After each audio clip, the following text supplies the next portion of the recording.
I'm riding my bike around the world, currently riding across Africa, and today is a big errand day in Guinea-Conakry. So we have to go to the embassy of Cote d'Ivoire to get our visa, and I also have to go to the post office to try and send out my postcards for my monthly postcard club. And it's rainy season, so that makes every task just a little bit more complicated. We started off by taking a 40-minute motorcycle taxi down the peninsula to get to the embassy of Cote d'Ivoire, and this visa is actually pretty easy to get. You just have to go to the embassy, fill out a form, pay a fee online, and then usually you can pick up your visa the same day, but unlucky for us, the ambassador was out of town, so we had to wait 4 days to pick up our visa, which was a little annoying, but whatever, still pretty easy as far as visa things go. And luckily the post office was just a few blocks away, so we walked over there afterwards. It was kind of hard to find. I wasn't sure if this was the right place, but this man saw what we were looking for and told us to follow him, so that's what we did. And we went into this big building. He led us through a bunch of different doors and eventually took us to a back office of a woman who was managing the post office, and I sat down with her and was explaining to her that I have 75 postcards and I need to send them all over the world, some to Europe, some to the US, and a few to other countries in Africa. Navigating the postal system in all these different countries is always a bit of a learning curve and takes some time to figure out, and unfortunately sending a postcard from Guinea-Conakry was going to be so expensive. It was going to cost like 12 USD per postcard, and that's just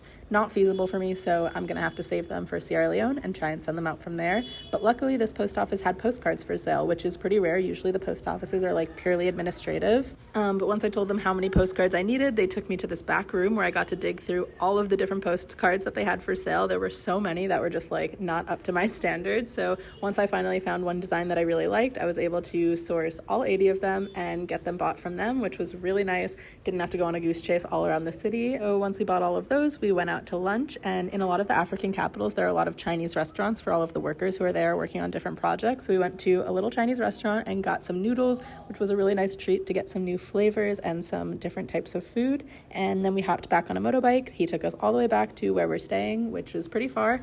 And now I get to write all of my postcards. So that's all for me. I'll see you guys tomorrow.